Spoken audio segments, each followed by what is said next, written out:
तो hello guys, कैसे हैं आप सभी लोग बढ़िया होंगे। आप सभी लोग सबसे पहले जाकर लाइक और सब्सक्राइब कर दीजिए। ठीक कर दिया। ठीक है। पिछला एपिसोड काफी अच्छा था, है ना। तो अपन चलते हैं अपने एपिसोड की तरफ। एपिसोड 92 इरादे। एक दिन बाद तलवार संप्रदाय की आंतरिक प्रांगण परीक्षा इनर कोर्ट एग्जाम निर्धारित समय पर आयोजित हुई। हालांकि अब उसका वीर से कोई लेना देना नहीं रह गया था। जिस दिन वह स्काई हॉल से निकला था, उसी दिन वीर अपनी छोटी बहन और छोटी याहो के साथ लेकर ताबिश शिखर आ गया था। ताबिश शिखर पर सामान्यतः केवल मायरा और उसके दादा ही रहते थे, इसलिए मायरा अक्सर बेहद ऊब जाती थी। लेकिन अब छोटी याहो के आने से वह बेहद खुश हो गई थी। उसने तुरंत छोटी याहो को अपनी छोटी बहन मान लिया था और यहाँ तक कि कह दिया था, अगर कोई किसी ने छोटी याहो को तंग किया तो समझो उसने मुझे तंग किया। यह देखकर वीर बहुत खुश हुआ था, लेकिन वह थोड़ा उदास भी था, क्योंकि उसके उस नए गुरु ने ताबीज शिखर लौटते ही उसे ढेर सारी ग्रंथ पांडुलिपियां पढ़ने के लिए थमा दी थी। जब उसने पुस्तकालय में भरी हुई उन असंख्य पांडुलिपियों को देखा तो उसे कसम से लगा कि वह यहीं बेहोश हो जाएगा। लेकिन अपने गुरु पर अच्छा प्रभाव डालने के लिए वीर गंभीरता से पढ़ना शुरू किया। शुरुआत में वह थोड़ा चिड़चिड़ा था, लेकिन जैसे-जैसे वह पढ़ता गया, वह पूरी तरह उसमें डूबता चला गया। लेकिन उन पांडुलिपियों में केवल ताबीज गुरुओं के अनुभव और तकनीक ही नहीं थी, उनमें कई अत्यंत मूल्यवान ताबीज गुप्त तकनीकें वे तकनीकें होती हैं जिन्हें डार्क एजर पर उकेरा जा सकता है। पहले वीर को लगता था कि कोई भी ताबीज गुरु अपनी इच्छा से किसी भी तकनीक को किसी खजाने पर उकेर सकता है, लेकिन सच्चाई उसकी कल्पना से बिल्कुल अलग थी, क्योंकि किसी तकनीक को खजाने पर उकेरना बेहद कठिन कार्य था। इसका कारण यह था कि ताबीज गुरु को उस तकनीक के मेरिडियन ऊर्जा नाड़ियों में प्रवाह के पूरे मार्ग को रिकॉर्ड करना पड़ता था। मानव शरीर में कितनी नाड़ियां होती हैं, तो सोचिए उस प्रवाह को रिकॉर्ड करना कितना जटिल होगा। विशेष रूप से प्रोफाउंड रेंज और उसके ऊपर की तकनीकों में ऊर्जा प्रवाह का मार्ग इतना जटिल होता है कि वह भयावह स्तर तक पहुंच जाता है। और भले ही कोई ताबीज गुरु यह सब रिकॉर्ड कर ले, तब भी अनगिनत प्रयोगों की आवश्यकता होती है, क्योंकि यदि जरा सी भी गलती हुई तो वह घातक हो सकता है। संक्षेप में, एक ताबीज गुप्त तकनीक अत्यंत मूल्यवान होती है, यहाँ तक कि एक साधारण पीली रंग की ताबीज गुप्त तकनीक भी 10 लाख स्वर्ण सिक्कों से अधिक बिक सकती है।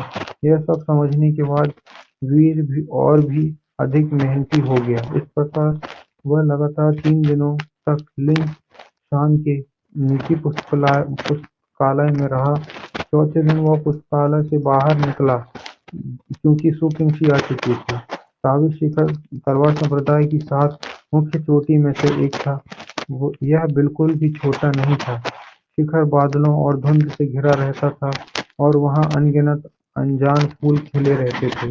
वह किसी अमर लोक जैसा प्रतीत होता था, बस थोड़ा सुनसान था। सौभाग्य से वीर और छोटी याहो के आने से ताबीज शिखर में काफी जीवन आ गया था। शिखर पर 2 इमारतें थीं। एक थी ताबीज हॉल, जहाँ लिन शान की निवास था, हालांकि वह शायद ही कभी वहाँ रहते थे। दूसरी इमारत में बेहद आलीशान थी, जहाँ पहले केवल मायरा रहती थी। अब वीर और छोटी याहो वहीं रहते थे। वीर के कमरे में सू किंगसी ने उसे देखते हुए कहा, क्या सच में अब कुछ भी ठीक नहीं किया जा सकता? वीर उसका अर्थ समझा। वह मुस्कुराया और सिर हिलाते हुए बोला, किंगसी, मैं ऐसा ही हूँ। अगर कोई मुझे नहीं छोड़ता तो मैं भी उसे नहीं छोड़ता। मैं तलवार संप्रदाय को अपना घर मानता था। मैं उसे अपना सम्मान मानता था। मुझे उस संप्रदाय का शिष्य होने पर गर्व था, लेकिन संप्रदाय ने मेरे साथ क्या किया? मैं यह नहीं कहता कि उन बुजुर्ग का निर्णय गलत था। वे संप्रदाय के लिए सोच रहे थे, लेकिन मैं भविष्य में फिर से उसे छोड़ा जाना नहीं चाहता। इसलिए मुझे मनाने की कोशिश मत करो। तू किंची चुप हो गई। वह वीर की भावना समझती थी। आखिर छोड़े जाने के बाद कौन खुश रह सकता है? लेकिन फिर भी वह नहीं चाहती थी कि वीर ऐसे ही तलवार संप्रदाय छोड़ दे, क्योंकि तलवार की इच्छा शक्ति को समझने वाला व्यक्ति तलवार संप्रदाय में ही सबसे बेहतर विकसित हो सकता था। सही, वीर ने अचानक कहा। मायरा ने बताया कि किसी ने उसे कहा था कि मैं खतरे में हूँ। वह तुम थी, है ना? किंची ने सिर हिलाया। जब मुझे पता चला कि पुष्प महल के लोग आए हैं, मैं समझ गई कि वे तुम्हारे लिए आए हैं, इसलिए मैंने मायरा को सूचित किया। लेकिन मुझे उम्मीद नहीं थी कि वह अपने दादा को भी ले आएगी, और ना ही यह कि मार्शल अंकल ल्यू लिन मुझे ही भेजते ही निर्णय ले लेंगे। वीर ने वीर के दिल में गर्माहट दौड़ गई। उसने गंभीर स्वर में कहा, धन्यवाद। फिर उसने पूछा, वैसे पुष्पमहल के लोग अब कहाँ हैं? संप्रदाय ने मुझे नहीं सौंपा। तो वे चुप तो नहीं बैठेंगे, है ना? सुकिंशी मुस्कुराई। वे क्या कह सकते हैं? अब तुम गुरु लिन शान के शिष्य हो और ताबीज गुरु संघ से जुड़े हुए हो। फूल रक्षक होने के बावजूद वे गुरु लिन से उलझने की हिम्मत नहीं करेंगी। गुरु लिन की पहचान एक ताबीज गुरु के रूप में काफी है, और उनकी एक्साल्ट रियलम की शक्ति तो और भी ज्यादा। वीर ने सिर हिलाया। तो यह बात है। अब वह सच में समझ गया था कि बड़े पेड़ों की छाया कितनी सुकून देती है। सुकिंशी ने फिर कहा, तुम स्वॉर्ड इंटेंट समझ चुके हो। तलवार संप्रदाय में रहकर तुम और भी बेहतर विकसित हो सकते हो। मैं वादा करती हूँ, उस दिन जैसी फिर नहीं होगी, ठीक है? वह अभी भी हार मानने के लिए तैयार नहीं थी। वीर हंस पड़ा। किंची, तलवार संप्रदाय बहुत बड़ा है। मैंने बिना कभी मैंने बिना भी एक मतलब मेरे बिना भी वह बड़ा ही रहेगा। तुम्हें सच में इनका सब करने की जरूरत नहीं है। सुकिंची के मन ही मन आ भरी और दरवाजे की ओर बढ़ गई। कुछ चीजें कितनी भी कोशिश करो बदली नहीं जा सकती। किंची, वीर ने उसे रोका। वह मुड़ी और वीर पास गया और बोला, भले ही मैं तलवार संप्रदाय का शिष्य नहीं हूँ, लेकिन मैं आरोहण रैंकिंग में भाग लूंगा। क्यों? वह चकित थी। वीर ने गंभीरता से कहा, संप्रदाय ने मुझे छोड़ा है, लेकिन तुमने कभी नहीं। अगर तुम न होती तो उस दिन दक्षिण शांति नगर में मैं पुष्प महल के हाथों मारा जाता। मेरे लिए तुम तुम हो। मैं से अलग तलवार संप्रदाय अलग है। मैं यह तुम्हारे लिए कर रहा हूँ, संप्रदाय के लिए नहीं। सुकिंची बहुत देर तक चुप रही, फिर बोली, अगर सच में मेरी मदद करना चाहते हो तो तलवार संप्रदाय लौट आओ। वीर ने सिर हिलाया। तुम्हारे अपने सिद्धांत हैं, मेरे भी हैं, और तुम्हें संप्रदाय के लिए खुद को तकलीफ देने की जरूरत नहीं है। एक संप्रदाय एक व्यक्ति की मेहनत से नहीं, सभी की मेहनत से मजबूत बनता है। सुकिंची के चेहरे पर कड़वाहट उभरी।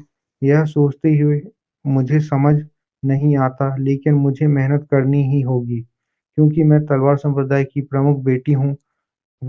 वीर स्तब्ध रह गया। उसने कभी नहीं सोचा था कि सुकिंशी की पहचान संप्रदाय प्रमुख की पुत्री होगी। यह पहचान महान छिन साम्राज्य की राजकुमारी से भी कम नहीं थी। सुकिंशी उसकी आंखों में देखते हुए कहा, तुमने कहा कि आरोहण रैंकिंग के शीर्ष 5 में आकर तुम मुझे पाने का अधिकार मांगोगे, लेकिन क्या तुम्हें पता है, केवल शीर्ष 5 में आना परिवार पर्याप्त नहीं है, इसलिए तुम्हें इसमें भाग लेने की जरूरत नहीं। वीर जोर से हंसा। उसके चेहरे से स्वॉर्ड इंटेंट फूट पड़ा। किंगशी, क्या तुम मुझे पीछे हटाने की कोशिश कर रही हो? तो तुम गलत हो। मैं मानता हूँ तुम्हारी पहचान ने मुझे चौंकाया, लेकिन फिर क्या? क्या मैं वीर डर जाऊंगा? खुद को हीन समझूंगा? नहीं। तुम्हारी पहचान मुझे और मेहनत करने पर मजबूर करेगी। उसकी तीव्र स्वॉर्ड इंटेंट को महसूस कर सू किंगशी भावुक हो गई। काफी देर बाद वह बोली, अब मैं सम अब मैं समझ पाई हूँ। तुम स्वॉर्ड इंटेंट क्यों समझ पाए? वीर ने मुस्कान रोकी और गंभीरता से कहा, किंगशी, मैं मानता हूँ कि अभी मैं कमजोर हूँ, लेकिन मुझे समय दो। मैं इतनी शक्ति प्राप्त करूंगा कि मुझे गंभीरता से ले लो। मैं वह प्रेम को नहीं समझता था, लेकिन अब वह जानता है। वह चाह नहीं थी, यह सच्चा भाव था, और जब भाव सच्चे हों तो उन्हें छिपाना नहीं चाहिए। वह ना तो कुलीन पैदा हुआ था, ना ही शक्तिशाली, लेकिन क्या सभी सम्राट ऐसे ही पैदा होते हैं? वह छिन्न साम्राज्य के संस्थापक ने भी कुछ नहीं से सब बनाया था। तलवार संप्रदाय के संस्थापक भी कभी अजेय बने थे, तो वह क्यों नहीं? वह कभी को खुद को सुकिंगशी के अयोग्य नहीं मानता था। बहुत देर बाद सुकिंगशी धीमे स्वर में कहा, मैं इंतजार करूंगी। फिर वह दरवाजे की ओर बढ़ी, जाते जाते बोली, सुना है मूल विद्यालय में एक प्रतिभा है, युवान ए, मतलब युवानी समझो। पहले स्वर्गीय लोक में रहते हुए उसने राजा लोक के विशेषज्ञ को मार दिया, और वह वहां बाहरी प्रांगण में केवल 14वें स्थान पर है। यह कहकर वह चली गई। वीर स्तब्ध रह गया। फिर उसने ठंडी हंसी हंसी, तो क्या हुआ? मैं वीर हूँ, उससे डरूं?